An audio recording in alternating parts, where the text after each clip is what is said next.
Very bad news for Nancy ahead of the big vote for which she dragged her members back from vacation. A chance more than a few ticked-off members won't vote the way she wants. Hard to say this much is not. This $26 billion state aid bill they'll be voting on is looking a lot dicier than when the speaker first altered Democrats' summer vacation plans. California Republican Tom McClintock says that tells you all you need to know. Democrats are scared. Congressman, what do you think? Is this thing going to go through? And if so, will it be close? Well, I'm afraid, Neil, that Nancy Pelosi doesn't confide to me her innermost thoughts and strategies. No, that's too bad. I had booked you thinking she had, but it's okay. I can't imagine the Democratic leadership calling back the House from all of the fact-finding trips to the Bahamas without being very sure that they had the votes to pass this bill. That would mean they were complete idiots. Well, do they have a lot of votes to pass this bill? I mean, what are you getting a sense of? Well, we'll find out when they bring it up for a vote. But again, I just cannot imagine them calling a vote without not getting a yay, sure not getting a yay able to pass it. Now, Nancy Pelosi and others have said we don't know what, not citing out by name, but saying effectively Congressman McClintock and Republicans are whining about. This thing is paid for. It assures employment for 150,000 teachers, and all that's to the good. So what could you possibly complain about?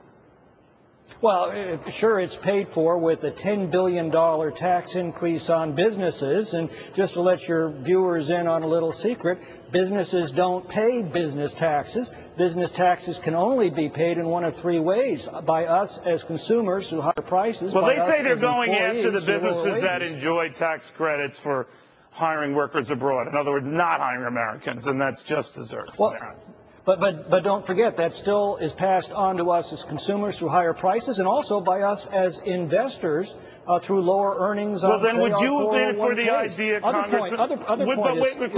Would you have been for the idea that this could come out of stimulus or could come out of TARP, that if you found a means like that to pay for it, you would have voted for this?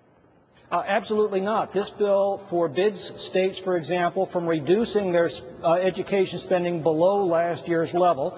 A good school board faced with the choice of laying off 2 good teachers or one $100,000 plus a year bureaucrat are probably going to lay off the bureaucrat. This bill not only says they don't have to make that choice, this bill forbids them from making that choice and reducing their spending below 2009 levels. So it does enormous damage in that respect. Let me point out the other way they pay for this bill is by a $12 billion cut in food stamps starting in 2014, although they're going to apply those 2014 savings today. Now, you try that one at home.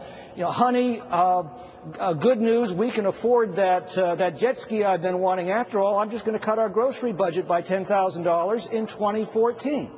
I've actually tried that one, but it doesn't work, does it? No, life is not. I'm going to get far with that. Congressman, thank you very much. Good seeing you again. My pleasure. Thanks for having me, Neil. All right, fair and balanced. The Democratic strategist.